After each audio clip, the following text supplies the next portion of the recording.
ឥឡូវខ្ញុំកណាលើកយកពាក្យថាសច្ចតបរិយោទៈបណੰត្រូវដកខានជំរះចិត្តរបស់ខ្លួនឲ្យស្អាតពាក្យថាចិត្តមានវចនណដ្ឋថាអារមណੰចិនតេតេតេចិត្តតាំងប្រែថាធម្មជាតិណារមែងគិតគឺដឹងនៅអារម្មណ៍ព្រោះហេតុនោះធម្មជាតិនោះឈ្មោះថាចិត្តនេះជានាមធម៌គ្មានរូបអាស្រ័យនៅក្នុងរូបរាងកាយនៃមនុស្សសត្វទាំងឡាយមានអាការៈសោយឬទទួលអារម្មណ៍6គឺរូបារម្មណ៍រូបសត្តារម្មណ៍សំឡេងគន្ធារម្មណ៍ក្លិនសោតរសារម្មណ៍រសរសារម្មណ៍រសផតពារម្មណ៍ប៉ះខ្ទប់នឹងកាយធម្មារម្មណ៍ធម៌តាមទ្វាទាំង6គឺចក្ខុទ្វាភ្នែកសោតទ្វាត្រចៀកឃានទ្វាច្រមុះជីវហាទ្វាអណ្ដាតកាយទ្វាកាយនិង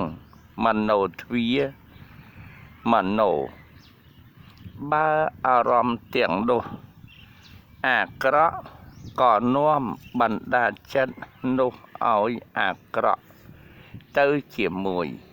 បើអារម្មណ៍នោះល្អក៏អាចនាំចិត្តនោះឲ្យល្អទៅផងចិត្តនេះបើតាមធម្មតាជាចិត្តភ្លឺស្អាតផូរផង់ពន្លឺត្រចះត្រចង់ណាស់ប៉ុន្តែដែលត្រឡប់ទៅជាចិត្តអាក្រក់ឬសៅហ្មងជាចិត្តអាប់អួរឥតពន្លឺវិញនោះក៏ដោយសារតែអារម្មណ៍ចូលមកអំពីខាងក្រៅអារម្មណ៍ដែលធ្វើចិត្តឲ្យសៅហ្មងនោះហៅថាកិលេសឬឧបកិលេសកិលេសឬឧបកិលេសដែលចូលមកធ្វើឲ្យចិត្តសៅហ្មងនោះមាន3ប្រភេទគឺវិផតកិលេសកិលេសក្រោធក្រៀតមកចាកិលេសក្រោធក្រៀត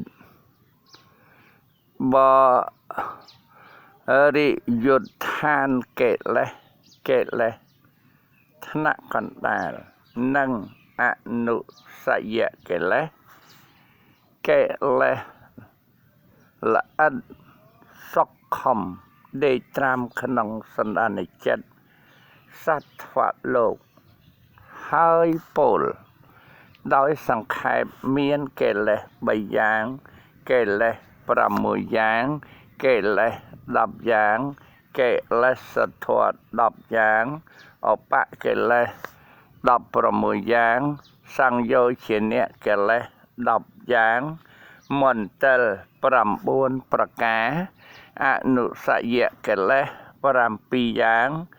អាសវៈ4បើពោលដោយពិស្នាមានច្រើនជាអនេកអនុមោទនា